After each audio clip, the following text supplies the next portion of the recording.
খবরদার কেউ একা একা ইফতারি করবেন না। একা ইফতারি করেন নাকি আপনারা? একসাথে। আল্লাহর হাবিব সাল্লাল্লাহু আলাইহি ওয়াসাল্লাম বললেন, কেউ যদি কাউকে ইফতারি খাওয়ায়, যিনি খাওয়ালো উনি রোজা রেখে যেই সওয়াব, খাওয়ানোর কারণে ওই সওয়াব। সাহাবারা বললেন, ইয়া রাসূলুল্লাহ, ইফতারি খাওয়ানোর মতো পয়সা তো আমাদের নাই। আল্লাহর হাবিব সাল্লাল্লাহু আলাইহি ওয়াসাল্লাম বললেন, ওয়ালাউ বি শারবাতিমা, যদি এক ঢোক পানি দিয়েও ইফতারি খাওয়া তবেও এই সওয়াব পাওয়া যাবে। ওয়ালাউ বি আযকা চিলাবান, এক ঢোক দুধ দিয়ে খাওয়ালো। ওয়ালাউ বি তামরা, একটা খেজুর দিয়ে ইফতারি করালো এই সওয়াব। সুবহানাল্লাহ পড়েন।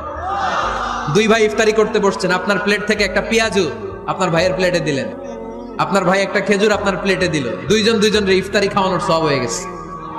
সুবহানাল্লাহ কইতে পারলেন না? পারবেন সবাই? একসাথে খাবেন না আলাদা? আল্লাহর হাবিব সাল্লাল্লাহু আলাইহি ওয়াসাল্লাম খেতে বসলে কখনো খাবারের বদনাম করতেন না। সহিহ বুখারীর হাদিস, মা আবা রাসূলুল্লাহ সাল্লাল্লাহু আলাইহি ওয়াসাল্লাম তুআমান কত্তু, কখনো খাবারের বদনাম করেন নাই। এই 63 বছরের জীবনে কখনো না, একবারও না। ইনিশতাহাহু আকালাহু, ভাল লাগলে খাইতেন, বেশি বেশি খাইতেন। ওয়া ইন কারিহাহু তারাকা, ভালো না লাগলে রেখে দিতেন, ওটার দিকে তাকাতেন না। কিন্তু কখনো বলেন নাই লবণ বেশি হয়েছে, কখনো বলেন নাই ঝাল বেশি হয়েছে, এগুলো বললেন না। বলবেন?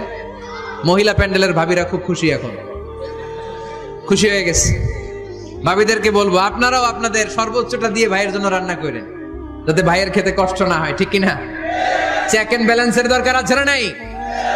ইসলাম is check and balance, very balanced religion, খুবই ভারসাম্যপূর্ণ জীবন ব্যবস্থা। খাবারের বদনাম করবেন না। খাবেন, খাওয়ার শেষে শুকরিয়া করবেন কার? ঘরে কোরআন তেলাওয়াত করবেন। কি করবেন? করেন, আপনারা করেন।